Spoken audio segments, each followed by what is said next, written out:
বেশিরভাগ ছাত্র আমরা পড়ালেখা যারা আছি আমরা জানি তিনটা লাইনে আমাদেরকে যেতে হয়, আর্টস, কমার্স, সায়েন্স। আপনার জানা মতে সবচাইতে বেশিরভাগ স্টুডেন্ট কোনটা নেই? বেশিরভাগ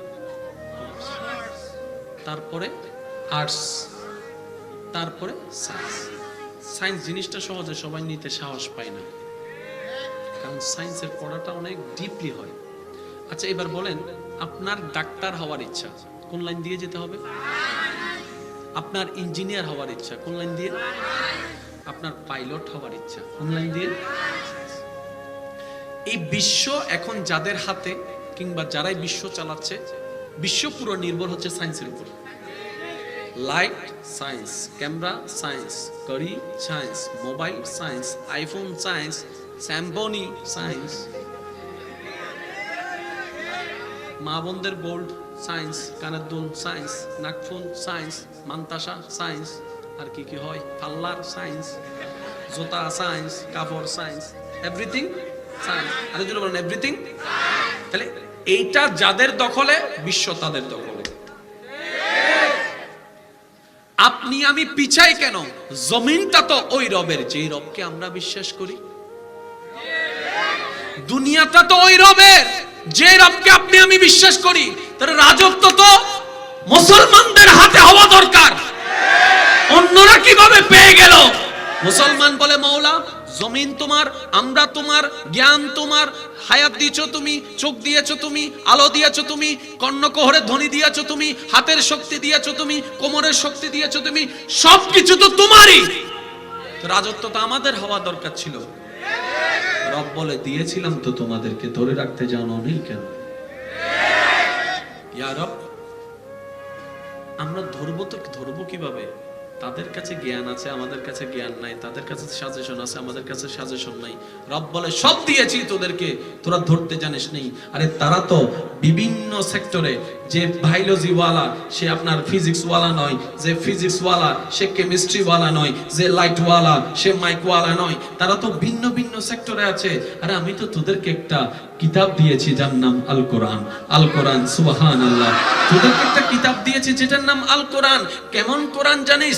ইয়াসিন ওয়াল কোরআনিল হাকিম।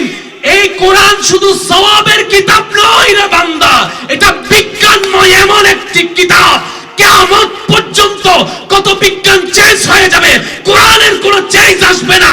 বিজ্ঞানীরা বিজ্ঞানের মত পাল্টাবে, কোরআনের আয়াত পাল্টাবে না। এই কোরআনকে নেওয়ার মতো নিতে জানলে, নবী মুহাম্মদের মুস্তাফার সাল্লাল্লাহু আলাইহি ওয়াসাল্লামের ভালোবাসা, আদব, আদর্শকে নেওয়ার মতো নিতে জানলে, নবী মুস্তাফার আদর্শকে নেওয়ার মতো নিতে জানলে, বাদশাহী তোমার হাতে আসবে, কেউ নিতে পারবে না। এবার আসেন, কোরআনের মধ্যে আমাদের সবচাইতে অথেন্টিক কিতাবের নাম কি? কোরআন বলেন না। আমাদের সবচাইতে দামি কিতাবের নাম কি? কোরআন বলেন। আমাদের সবচাইতে দামি কিতাবের নাম কি? কোরআন। আচ্ছা, আমাদের সবচাইতে এক নাম্বার ওয়ালা কিতাবের নাম কি? কোরআন। সবচাইতে নির্বেজক নমাতত্ব কোরআন হন না, কোরআন হন না, কোরআন শরীফ হন, কোরআন শরীফ হন। কি শরীফ? এবারে বেগুনা মাতি মাতি হন কি শরীফ? পৃথিবীর সবচাইতে শ্রেষ্ঠ কিতাব কোরআন শরীফ। মুসলমানদের কিতাব কোরআন শরীফ, সংবিধান বলা হয় কোরআন শরীফ। আচ্ছা, এই কোরআন শরীফ নাজিল করছেন কে? যখন নাজিল করা শুরু হয়েছে, বিভিন্নভাবে যখন এটা প্রচার শুরু হয়েছে, মক্কার যারা অন্য মতের ছিল তারা এটাকে একটা মিথ্যা প্রমাণ করাইছে। সেটা কি? মুহাম্মদ বানায় বানায় কবিতা বলে। মানে নবী বলছেন এটা আল্লাহর বাণী, সেটা তারা মানতে রাজি। কারণ এটা মানলে তো মুহাম্মদ সাল্লাল্লাহু আলাইহি ওয়াসাল্লাম যে আল্লাহর নবী এটা প্রমাণ হয়ে যাবে, তাহলে ওদের দাবিটা মিথ্যা হয়ে যাবে। সেজন্য এটা ওরা মানতেই চাচ্ছে না। ওরা কি বলে? না, এটা তো বানোয়াট, কোরআন না, এগুলো কোনো কোরআন না, এগুলো আল্লাহ বলে না, এগুলো মুহাম্মদে বানায় বানায় বলে। আচ্ছা, এই কথাটা আপনারা সবাই তো জানেন যে কোরআনকে মিথ্যা প্রমাণ করার অতীতও চেষ্টা করেছে, এখনো। এবার আমি আপনাদেরকে যে জিনিসটা মনোযোগ দিব, আপনারা একটু কষ্ট করে মনোযোগ দিবেন। আমরা কাউকে চ্যালেঞ্জ দিলে কি সহজ থেকে সহজ থেকে সহজ থেকে কঠিনের দিকে যায় নাকি কঠিন থেকে সহজের দিকে আসে? সহজ থেকে। আমরা যদি কাউকে চ্যালেঞ্জ দিই, হ্যাঁ, মনে করেন একটা দিয়েছি, সে পার হয়ে গিয়েছে, তাহলে আমরা দিব তাকে আরো করে। এই পরীক্ষায় পাশ হয়ে গেলে আমরা যারা আছি, আমি সবার মনোযোগ আকর্ষণ করব, আমরা কাউকে চ্যালেঞ্জ দিলে আমরা নিচে থেকে উপরের দিকে যাই। এই ল 500, ইতে দিছে 1000, এই ল 5000। তা আপনার কাছে 1 কোটি থাকলে ডাইরেক্ট কি দিবেন? না, একটা সিস্টেম আছে, স্টেপ বাই স্টেপ। যখন দাবি করনেওয়ালা দাবি করতে থাকে এটা কোরআন নয়, এটা মুহাম্মদের বানানো কবিতা, নাউজুবিল্লাহ, তারা এটা মানতেই চাচ্ছে না, এটা রবের কালাম। এবার রব্বুল আলামিন চ্যালেঞ্জ করছেন কিভাবে দেখেন, সূরা বনি ইসরাইল আয়াত নাম্বার 88। রব বলে তারা যদি তাদের কথাই সত্যি হয়, তো মুহাম্মদ যেহেতু বানাইতে পারছে তারাও তো বানাইতে পারবে। একজন যেহেতু বানাইতে পারে আরো আরেকজন তো বানাইতে পারে। আর আমার ভাইয়েরা, যারা আমার ভাই বোনেরা জানেন, তৎকালীন যুগটা ছিল কবিদের যুগ, ছন্দের যুগ। এখানে সমস্ত জ্ঞানী ব্যক্তিরা কবির ছন্দে শোনাতো, আসরে বসলে কবিতার ছন্দ শোনাতো। তো কোরআনের আয়াতগুলো অনেকটা একটু কবিতার ছন্দের মতো শোনায়। তো তারা বলছে কি এটা রবের কোনো কালাম নয়, এটা মুহাম্মদের বাণী। এবার রব্বে করিম সূরা বনি ইসরাইলের 88 নম্বর আয়াতে বলছেন, আহা সুবহানাল্লাহ সুবহানাল্লাহ, ইয়া তু বিমিসলি হাযাল কোরআন। তো ঠিক আছে, মুহাম্মদ যেহেতু একটা কোরআন আনছে, বলতেছো তোমরা একটা কোরআন আনো। মুহাম্মদ যেহেতু একটা কোরআন আনছে, বানাইছে, তোমাদের দাবি, তো তোমরা একটা আনো। রব চ্যালেঞ্জ দিয়েছেন, গ্রহণ করার সাহস কারো হয় নাই, কারো হয় নাই। তখনও না, আজও পর্যন্ত না, জানি না, থাকবো না, আমরা জানি, তারপরও বলে যাচ্ছি কিয়ামত পর্যন্ত এই চ্যালেঞ্জকে গ্রহণ করতে পারে। রব চ্যালেঞ্জ দিয়েছেন কোরআনের, বুঝার জন্য বলছি। এবার সমস্ত বান্দা জিন জাতি স্যালেন্ডার। আল্লাহ পাক বলছেন, কিরে পারো নাই, পারো নাই। এবার রব্বে কারীম দ্বিতীয় চ্যালেঞ্জটা কিভাবে দিচ্ছেন দেখেন। আচ্ছা, পুরা কোরআন আনতে পারো নাই, দেখো সূরা হুদের 13 নম্বর আয়াতে রব্বে কারীম বলে ফাতু বিআশরি সূরাতিন মিসলিহি। আচ্ছা, পুরা 114টা না পারলে সমস্যা নাই, 10টা হইলে আনো। চ্যালেঞ্জ কি কঠিন করতেছে না সহজ? আপনারা বলেন না কোথায় 114টা লেখা আনতে বলেছে, তা না, বলছেন 114টা পারো না, আচ্ছা ঠিক আছে যাও 10টা আনো। তখনও কেউ পারেনি, এখনো কেউ পারেনি, ভবিষ্যতেও কেউ। অনেক দিন চলে যায়, রব বলে কিরে তোমরা না বলেছিল কোরআন মুহাম্মদের বাণী, মুহাম্মদ বানালো, তোমাদের দাবি ছিল, আমি রব নাজিল করেছি, বিশ্বাসই করতে চাচ্ছ না। তো আমি বলেছি তো মুহাম্মদ পারলে তোমরা তো একটা কোরআন পারবা, তোমরাও অনেক কবি আছে, শায়ের আছে, তোমরা বানাও। তোমরা সেটা গ্রহণ করলা না, পারলা না। আমি তোমাদেরকে সহজ করে দিলাম 10টা সূরা আনতে, সেটাও তোমরা বল আচ্ছা যাও। সূরা ইউনূসের 38 নম্বর আয়াতে রব্বে কারীম বলে ফাতু বিসূরাতিম মিন মিসলিহি, ফাতু বিসূরাতিম মিসলিহি। ও বান্দারা, পুরা কোরআন পারো না, আচ্ছা যাও, 10টা পারো না, আচ্ছা যাও, একটা সূরার মতো একটা সূরা বানাই নিয়ে আসো, একটা সূরার মতো একটা সূরা বানাই নিয়ে আসো। আচ্ছা যাও, বাকারাও লাগবে না, ইখলাস ইন্না আতাইনার মতো একটা সূরা বানাই নিয়ে আসো। তখনও পারে নাই, এখনো পারেনি, কিয়ামত পর্যন্ত পারবে না। আমরা চ্যালেঞ্জ কঠিন করি, রব চ্যালেঞ্জ সহজ করে। সুবহানাল্লাহ। এবার আয়তন গরজে হল, চ্যালেঞ্জ কে করেছে? প্রথমে পুরা কোরআন পারে নাই, তারপরে বলে যে 10টা সূরা, সেটাও পারে নাই, একটা সূরা সেটাও। এবার বলেন কোরআনুল কারীমের সবচেয়ে ছোট সূরা কোনটা? সূরা কাউসার। ইন্না আ'তাইনাকাল কাউসার ফাসল্লি লিরাব্বিকা ওয়ানহার ইন্না শানিআকা হুয়াল আবতার। এরপরে কোরআনের সূরাতুত তাওহীদ, সূরাতুল ইখলাস, কুল হুয়াল্লাহু আল্লাহুস লাম ইয়ালিদ ওয়া লাম ইউলাদ ওয়া লাম ইয়াকুল লাহু কুফুয়ান।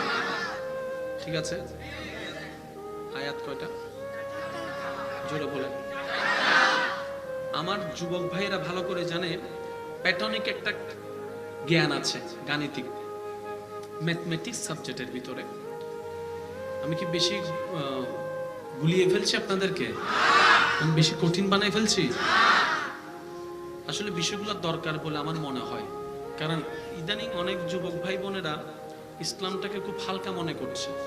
হ্যাঁ, আমরা সায়েন্সের স্টুডেন্ট, আমরা ফিজিক্স কেমিস্ট্রি এত কিছু পড়ি, কোরআন এটা তো একটা ধর্মীয়, কোরআন শুধু একটা ধর্মীয় কিতাব নয়, অমানুষকে মানুষ বানানোর কিতাব কোরআন, অন্ধকারকে আলো বানানোর নাম কোরআন। এই কোরআনকে শুধু ধর্মীয় কিতাব মনে করবেন না, মানে এটাতে সওয়াব কামাবো বাস, এটা না। মনোযোগ আছে? মনোযোগ আছে? এবার মুসলমানদের সবচেয়ে দামি জিনিসের নাম হচ্ছে ঈমান। ঈমানের স্তরের ভিতরে যেটা ফার্স্ট ক্লাস ফার্স্ট, সেটা হচ্ছে আল্লাহকে এক মানা। আপনি আল্লাহকে এক মানেন না, শরীক মানেন, তাহলে আপনি সব মানলেন, কিছু কাজ হবে না। ঠিক আছে, ঈমানের শুরুটা হয় কাকে দিয়ে? একটু বলেন না ভাইয়া, কাকে দিয়ে? আল্লাহ কয়জন? একজন। এইবার আপনারা একটু আমাকে উত্তরটা দিবেন যেন আপনাদের মনোযোগটা থাকে। আল্লাহ এক, এই জিনিসটা একদম স্পষ্টভাবে একটা সূরায় আছে কোরআনে। সেই সূরার নাম হচ্ছে সূরা ইখলাস। সূরা প্রথম লাইনটা বলেন, কুল আল্লাহুস, তারপরে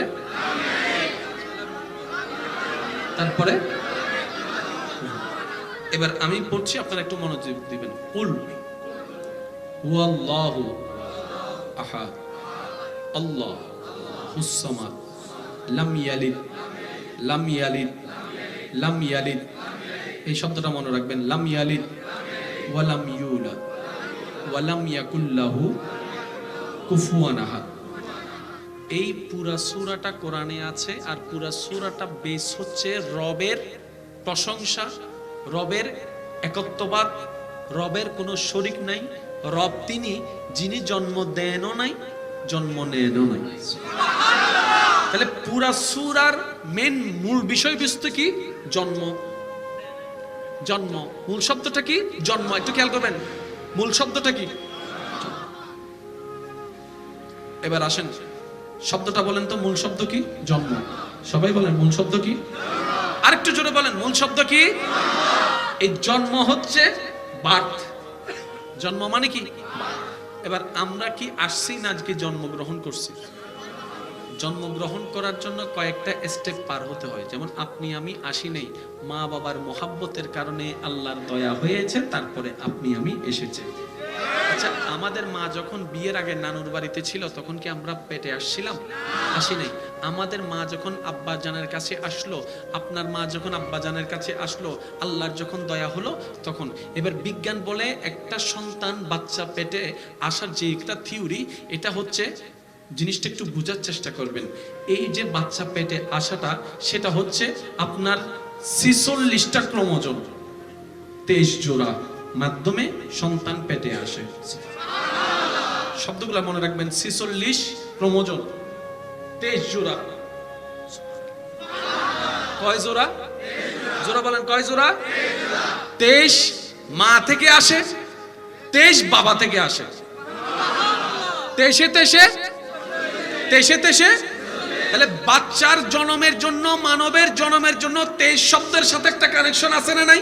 সূরা ইখলাসটা একটু ঠান্ডা মাথায় খেয়াল করে দেখেন। আমি প্রায় সময় একটা কথা বলি, একটা কথা মনে রাখবেন, আল্লাহর প্রত্যেকটা কালামে, আল্লাহর প্রত্যেকটা আদেশে, আল্লাহর প্রত্যেকটা নিষেধে, আল্লাহর প্রত্যেকটা হুকুমে মনে রাখবেন কোনো না কোনো নিদর্শন আছে, কোনো না কোনো কারণ আছে, কোনো না কোনো লক্ষ্য নিশ্চয়ই আছে, কোনো না কোনো হিকমত নিশ্চয়ই আছে। কাউকে দিচ্ছেন, এখানেও হিকমত আছে, কারো থেকে নিয়ে নিচ্ছেন, এখানেও হিকমত আছে।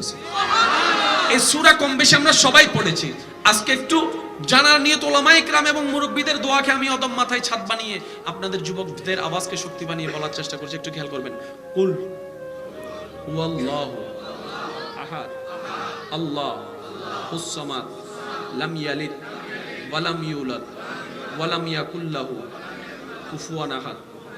এই 4টি আয়াতে আপনি যদি একটু খেয়াল করে দেখেন, শুধুমাত্র একটা জের আছে।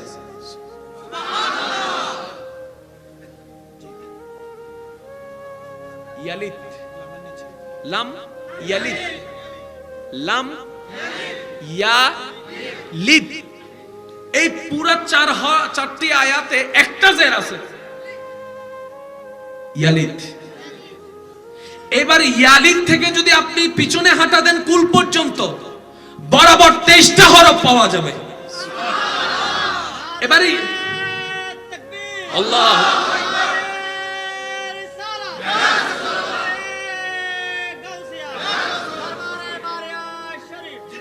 উচ্চ আওয়াজে বলেন না সুবহানাল্লাহ। শব্দটা মিল একটু খেয়াল করবেন, 23 শব্দটা মনে রাখবেন। ইয়ালিদ শব্দের পিছনে যেখানে জের শব্দ আছে আর কোনো জের নাই, শুধু একটাই জের আছে, এটা হচ্ছে ইয়ালিদ। ইয়ালিদ থেকে আপনি যখন ব্যাকে হাঁটা দিবেন কুল পর্যন্ত 23টা হরফ পাওয়া যাবে। ইয়ালিদ থেকে যখন আপনি সামনে হাঁটা দিবেন আহাদ পর্যন্ত বরাবর 23টি হরফ পাওয়া যাবে। বলেন সুবহানাল্লাহ। রব বলছেন তোমাদের জন্ম শব্দ আসার জন্য 23 দুইটা শব্দ লাগে। আমি রবের সাথে 23-এর কোনো সম্পর্ক নাই, 23-এর কোনো সম্পর্ক নাই, 23-এর কোনো সম্পর্ক নাই। আমি জন্ম নিও না, আমি জন্ম দিও না, কারণ আমি হচ্ছি আহাদ, আমি হচ্ছি সামাদ, আমি হচ্ছি আল্লাহ সুবহানাল্লাহ। এবার আসেন, কষ্ট হচ্ছে আপনাদের? তাহলে 23 শব্দটার মিল পাওয়া গেছে কি যায় নাই? এইবার আল্লাহর কালাম, আমি সেজন্য বলি যে কালাম আসলে ঝগড়া করার বিষয় না, এটা মহাব্বতের বিষয়, এটা গবেষণার বিষয়। উলামায়ে কেরামের দোয়া নিয়ে বলার চেষ্টা করছি। একটু দেখেন, আপনি আমি মায়ের পেটে এসে দুনিয়াতে আসা পর্যন্ত আমরা মোট 7টা স্টেপ পার করেছি।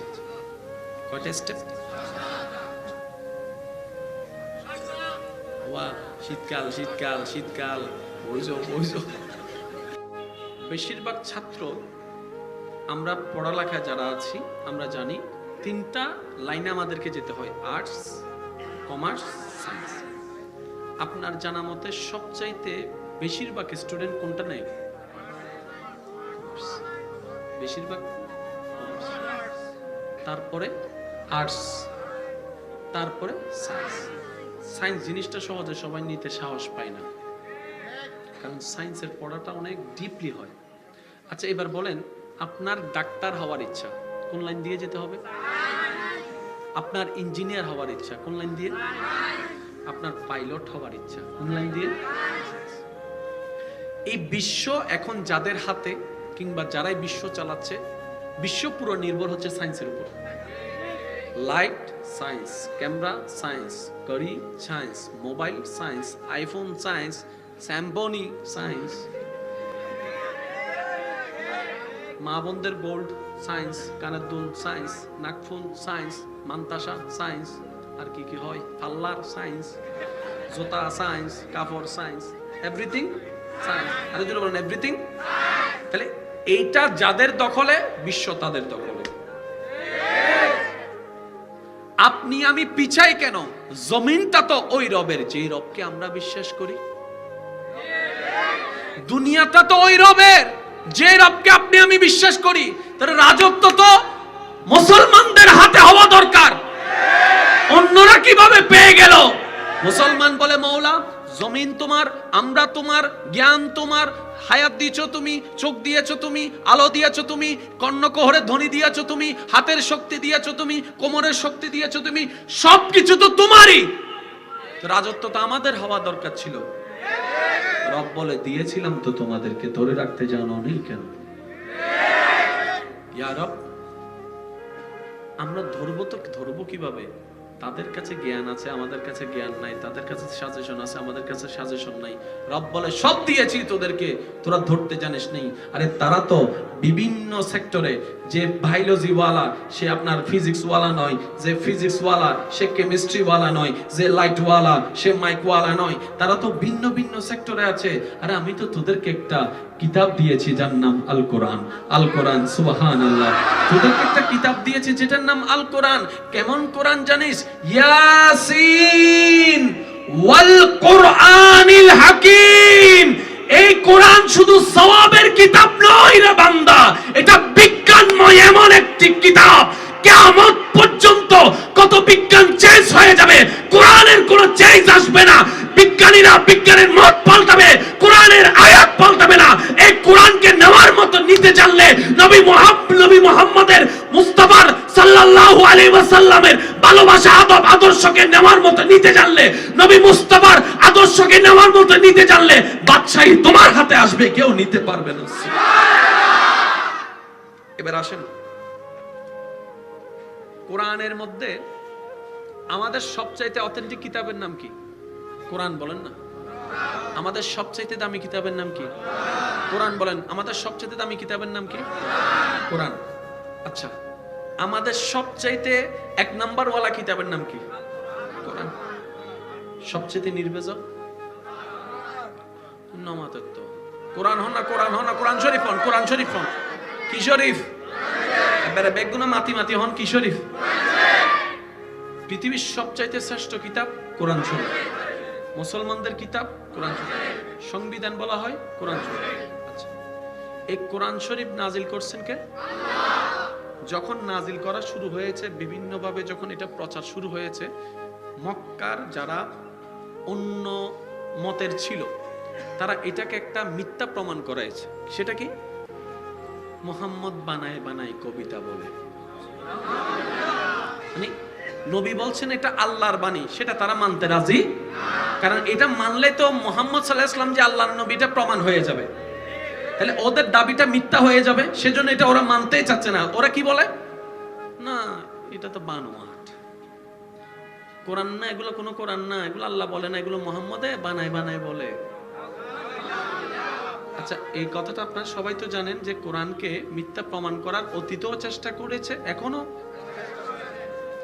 এবার আমি আপনাদেরকে যে জিনিসটা মনোযোগ দিব, আপনারা একটু কষ্ট করে মনোযোগ দিবেন। আমরা কাউকে চ্যালেঞ্জ দিলে কি সহজ থেকে কঠিনের দিকে যায়, নাকি কঠিন থেকে সহজের দিকে আসে? সহজ থেকে। আমরা যদি কাউকে চ্যালেঞ্জ দিই, হ্যাঁ, মনে করেন একটা দিয়েছি, সে পার হয়ে গিয়েছে, তাহলে আমরা দিব তাকে আরো। এই পরীক্ষায় পাশ হয়ে গেলে আমরা যারা আছি, আমি সবার মনোযোগ আকর্ষণ করব, আমরা কাউকে চ্যালেঞ্জ দিলে আমরা নিচে থেকে উপরের দিকে যাই। এই ল 500, ইতে দিছে 1000, এই ল 5000। তা আপনার কাছে 1 কোটি থাকলে ডাইরেক্ট কি দিবেন? না, একটা সিস্টেম আছে, স্টেপ বাই স্টেপ।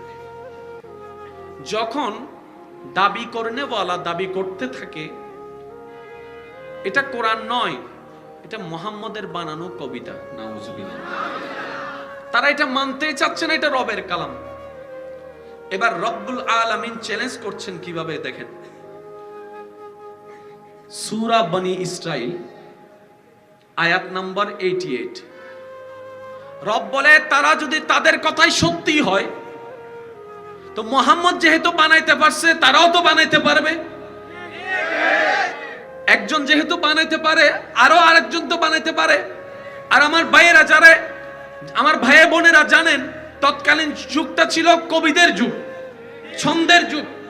এখানে সমস্ত জ্ঞানী ব্যক্তিরা কবি ছন্দে শোনাতো, আসরে বসলে কবিতার ছন্দ শোনাতো। তো কোরআনের আয়াতগুলো অনেকটা একটু কবিতার ছন্দের মতো শোনায়।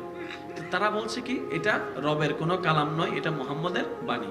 এবার রব্বে করিম সূরা বনি ইসরাইলের 88 নম্বর আয়াতে বলছেন, আহা সুবহানাল্লাহ সুবহানাল্লাহ, ইয়া তু বিমিসলি হাযাল কোরআন। তো ঠিক আছে, মুহাম্মদ যেহেতু একটা কোরআন আনছে, বলতেছো তোমরা একটা কোরআন আনো। মুহাম্মদ যেহেতু একটা কোরআন আনছে, বানাইছে, তোমাদের দাবি, তো তোমরা একটা আনো। রব চ্যালেঞ্জ দিয়েছে, গ্রহণ করার সাহস কারো হয় নাই, কারো হয় নাই। তখনও না, আজও পর্যন্ত না, জানি না, থাকবো না, আমরা জানি, তারপরও বলে যাচ্ছি কিয়ামত পর্যন্ত এই চ্যালেঞ্জ কেউ গ্রহণ করতে পারে। রব চ্যালেঞ্জ দিয়েছেন কোরআনের, বুঝার জন্য বলছি। এবার সমস্ত বান্দা জিন জাতি স্যালেন্ডার। আল্লাহ পাক বলছেন, কিরে পারো নাই, পারো নাই।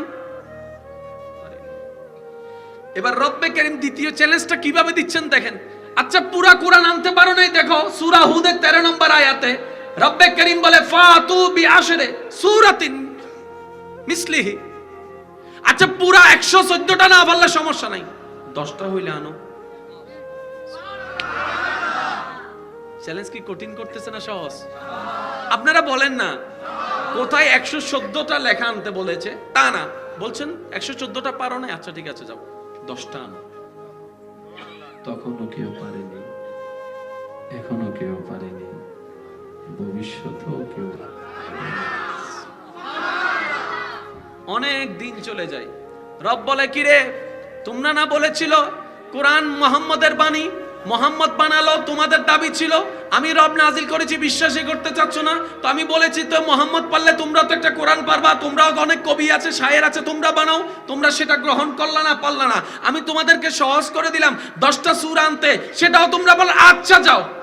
সূরা ইউনূসের 38 নম্বর আয়াতে রব্বে কারীম বলে ফাতু বিসূরাতিম মিন মিসলিহি, ফাতু বিসূরাতিম মিসলিহি। ও বান্দারা, পুরা কোরআন পারো নাই, আচ্ছা যাও। 10টা পারো নাই, আচ্ছা যাও, একটা সূরার মতো একটা সূরা বানাই নিয়ে আসো, একটা সূরার মতো একটা সূরা বানাই নিয়ে আসো। আচ্ছা যাও, বাকারাও লাগবে না, ইখলাস ইন্না আতাইনার মতো একটা সূরা বানাই নিয়ে আসো। তখনও পারে নাই, এখনো পারেনি, কিয়ামত পর্যন্ত পারবে না। আমরা চ্যালেঞ্জ কঠিন করি, রব চ্যালেঞ্জ সহজ করে। সুবহানাল্লাহ। এবার আয়তন গরজে হই, চ্যালেঞ্জ কে করেছে? প্রথমে পুরা কোরআন পারে নাই, তারপরে বলে যে 10টা সূরা, সেটাও পারে নাই, একটা সূরা সেটাও। এবার বলেন কোরআনুল কারীমের সবচেয়ে ছোট সূরা কোনটা? সূরা কাউসার। ইন্না আ'তাইনাকাল কাউসার ফাসল্লি লিরাব্বিকা ওয়ানহার ইন্না শানিআকা হুয়াল আবতার। এরপরে কোরআনের সূরাতুত তাওহীদ, সূরাতুল ইখলাস, কুল হুয়াল্লাহু আল্লাহুস লাম ইয়ালিদ ওয়া লাম ইউলাদ ওয়া লাম ইয়াকুল লাহু কুফুয়ান। ঠিক আছে, আয়াত কয়টা জোরে বলেন। আমার যুবক ভাইরা ভালো করে জানে প্যাটনিক একটা জ্ঞান আছে, গাণিতিক ম্যাথমেটিক্স সাবজেক্টের ভিতরে। আমি কি বেশি গুলিয়ে ফেলছি আপনাদেরকে? আমি বেশি কঠিন বানাই ফেলছি? আসলে বিষয়গুলো দরকার বলে আমার মনে হয়, কারণ ইদানিং অনেক যুবক ভাই বোনেরা ইসলামটাকে খুব হালকা মনে করছে। হ্যাঁ, আমরা সায়েন্সের স্টুডেন্ট, আমরা ফিজিক্স কেমিস্ট্রি এত কিছু পড়ি, কোরআন এটা তো একটা ধর্মীয়, কোরআন শুধু একটা ধর্মীয় কিতাব নয়, অমানুষকে মানুষ বানানোর কিতাব কোরআন, অন্ধকারকে আলো বানানোর নাম কোরআন। এই কোরআনকে শুধু ধর্মীয় কিতাব মনে করবে না, মানে এটাতে সওয়াব কামাবো বাস, এটা না। মনোযোগ আছে? মনোযোগ আছে? এবার মুসলমানদের সবচেয়ে দামি জিনিসের নাম হচ্ছে ঈমান। ঈমানের স্তরের ভিতরে যেটা ফার্স্ট ক্লাস ফার্স্ট, সেটা হচ্ছে আল্লাহকে এক মানা। আপনি আল্লাহকে এক মানেন না, শরীক মানেন, তাহলে আপনি সব মানলেন, কিছু কাজ হবে না। ঠিক আছে, তাহলে ঈমানের শুরুটা হয় কাকে দিয়ে? একটু বলেন না ভাইয়া, কাকে দিয়ে? আল্লাহ কয়জন? একজন। এইবার আপনারা একটু আমাকে উত্তরটা দিবেন যেন আপনাদের মনোযোগটা থাকে। আল্লাহ এক, এই জিনিসটা একদম স্পষ্টভাবে একটা সূরায় আছে কোরআনে, সেই সূরার নাম হচ্ছে সূরা ইখলাস। সূরা প্রথম লাইনটা বলেন, কুল আল্লাহুস, তারপরে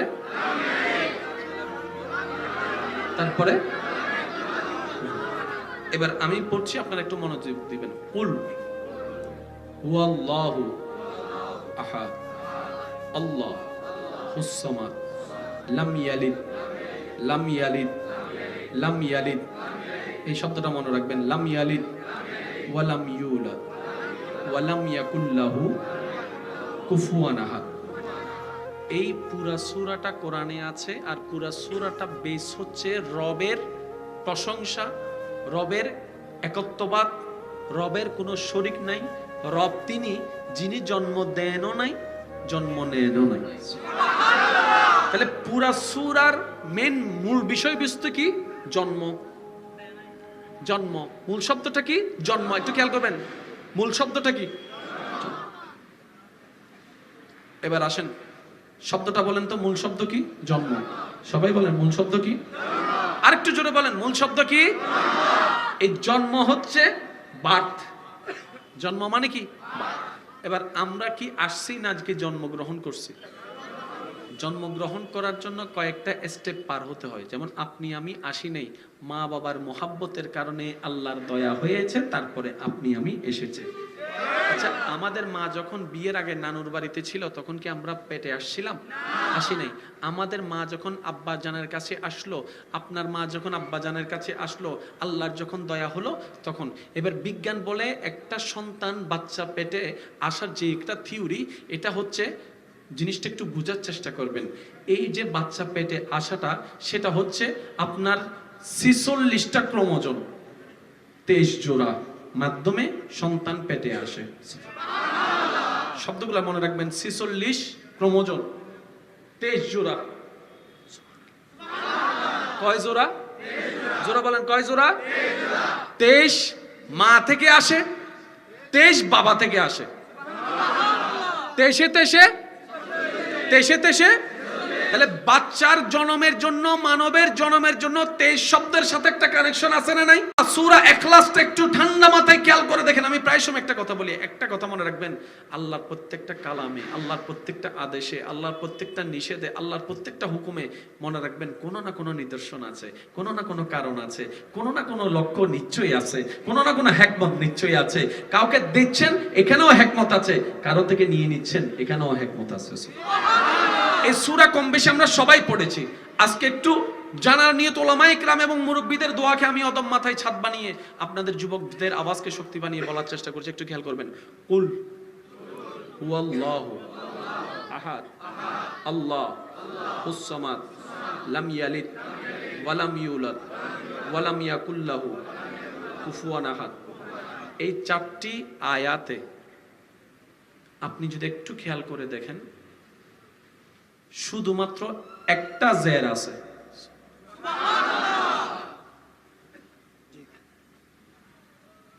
ইয়ালিদ, লাম ইয়ালিদ, লাম ইয়ালিদ। এই পুরা 4টি আয়াতে একটা জের আছে, ইয়ালিদ। এবার ইয়ালিদ থেকে যদি আপনি পিছনে হাঁটা দেন কুল পর্যন্ত, বরাবর 23টা হরফ পাওয়া যাবে। এবারে আল্লাহ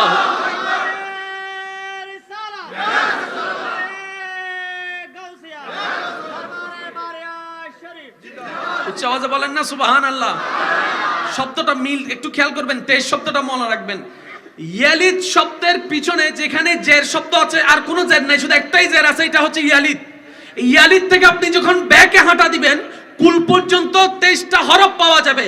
ইয়ালিদ থেকে যখন আপনি সামনে হাঁটা দিবেন, আহাদ পর্যন্ত বরাবর 23টি হরফ পাওয়া যাবে। বলেন সুবহানাল্লাহ। রব বলছেন, তোমাদের জন্ম শব্দ আসার জন্য 23 দুইটা শব্দ লাগে। আমি রবের সাথে 23-এর কোনো সম্পর্ক নাই, 23-এর কোনো সম্পর্ক নাই, 23-এর কোনো সম্পর্ক নাই। আমি জন্ম নিও না, আমি জন্ম দিও না, কারণ আমি হচ্ছি আহাদ, আমি হচ্ছি সামাদ, আমি হচ্ছি আল্লাহ সুবহানাল্লাহ। এবার আসেন, কষ্ট হচ্ছে আপনাদের? তাহলে 23 শব্দটার মিল পাওয়া গেছে কি যায় নাই? এইবার আল্লাহর কালাম, আমি সেই জন্য বলি, যে কালাম আসলে ঝগড়া করার বিষয় না, এটা মহাব্বতের বিষয়, এটা গবেষণার বিষয়। উলামায়ে কেরামের দোয়া নিয়ে বলার চেষ্টা করছি। একটু দেখেন, আপনি আমি মায়ের পেটে এসে দুনিয়াতে আসা পর্যন্ত আমরা মোট 7টা স্টেপ পার করেছি। কয়টা স্টেপ? ওয়া শীতকাল শীতকাল শীতকাল, বইজো। বেশিরভাগ ছাত্র, আমরা পড়ালেখা যারা আছি আমরা জানি তিনটা লাইনে আমাদেরকে যেতে হয়, আর্টস, কমার্স, সায়েন্স। আপনার জানা মতে সবচাইতে বেশিরভাগ স্টুডেন্ট কোনটা নেই? বেশিরভাগ কমার্স, তারপরে আর্টস, তারপরে সায়েন্স। সায়েন্স জিনিসটা সহজে সবাই নিতে সাহস পায় না, কারণ সায়েন্সের পড়াটা অনেক ডিপলি হয়। আচ্ছা এবার বলেন, আপনার ডাক্তার হওয়ার ইচ্ছা, কোন লাইন দিয়ে যেতে হবে? আপনার ইঞ্জিনিয়ার হওয়ার ইচ্ছা, কোন লাইন দিয়ে?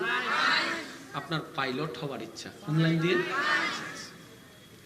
এই বিশ্ব এখন যাদের হাতে, কিংবা যারাই বিশ্ব চালাচ্ছে, বিশ্ব পুরো নির্ভর হচ্ছে সায়েন্সের উপর। লাইট সায়েন্স, ক্যামেরা সায়েন্স, ঘড়ি science, mobile science, iPhone science, স্যাম্পনি science, মা বোনদের গোল্ড সায়েন্স, কানের দুল সায়েন্স, নাকফুল সায়েন্স, মান্তাসা সায়েন্স, আর কি কি হয়, পাল্লার সায়েন্স, জুতা সায়েন্স, কাপড় সায়েন্স, এভরিথিং সায়েন্স। আর যদি বলেন এভরিথিং, তাহলে এইটা যাদের দখলে, বিশ্ব তাদের দখলে। আপনি আমি পিছাই কেন? জমিনটা তো ওই রবের, যে রবকে আমরা বিশ্বাস করি। দুনিয়াটা তো ওই রবের, যে রবকে আপনি আমি বিশ্বাস করি। তার রাজত্ব তো মুসলমানদের হাতে হওয়া দরকার। অন্যরা কিভাবে পেয়ে গেল? মুসলমান বলে, মওলা জমিন তোমার, আমরা তোমার, জ্ঞান তোমার, হায়াত দিয়েছো তুমি, চোখ দিয়েছো তুমি, আলো দিয়েছো তুমি, কর্ণকোহরের ধ্বনি দিয়েছো তুমি, হাতের শক্তি দিয়েছো তুমি, কোমরের শক্তি দিয়েছো তুমি, সবকিছু তো তোমারই। রাজত্ব তো আমাদের হওয়া দরকার ছিল। রব বলে, দিয়েছিলাম তো তোমাদেরকে, ধরে রাখতে জানো নেই কেন? ইয়া রব, আমরা ধরবো কিভাবে? তাদের কাছে জ্ঞান আছে, আমাদের কাছে জ্ঞান নাই। তাদের কাছে সাজেশন আছে, আমাদের কাছে সাজেশন নাই। রব বলে, সব দিয়েছি তোদেরকে, তোরা ধরতে জানিস নেই। আরে তারা তো বিভিন্ন সেক্টরে, যে বায়োলজি ওয়ালা সে আপনার ফিজিক্স ওয়ালা নয়, যে ফিজিক্স ওয়ালা সে কেমিস্ট্রি ওয়ালা নয়, যে লাইট ওয়ালা সে মাইক ওয়ালা নয়। তারা তো ভিন্ন ভিন্ন সেক্টরে আছে। আরে আমি তো তোদেরকে একটা কিতাব দিয়েছি যার নাম আল কোরআন। আল কোরআন, সুবহানাল্লাহ। তোদেরকে একটা কিতাব দিয়েছি যেটার নাম আল কোরআন। কেমন কোরআন জানিস? ইয়াসিন ওয়াল কোরআনিল হাকিম। এই কোরআন শুধু সওয়াবের কিতাব নয় রে বান্দা, এটা বিজ্ঞানময় এমন একটি কিতাব, কিয়ামত পর্যন্ত কত বিজ্ঞান চেঞ্জ হয়ে যাবে, কোরআনের কোনো চেঞ্জ আসবে না। বিজ্ঞানীরা বিজ্ঞানের মত পাল্টাবে, কোরআনের আয়াত পাল্টাবে না। এই কোরআনকে নেওয়ার মতো নিতে জানলে, নবী মুহাম্মদের মুস্তাফার সাল্লাল্লাহু আলাইহি ওয়াসাল্লামের ভালোবাসা, আদব, আদর্শকে নেওয়ার মতো নিতে জানলে, নবী মুস্তাফার আদর্শকে নেওয়ার মতো নিতে জানলে, বাদশাহী তোমার হাতে আসবে, কেউ নিতে পারবে না। এবার আসেন,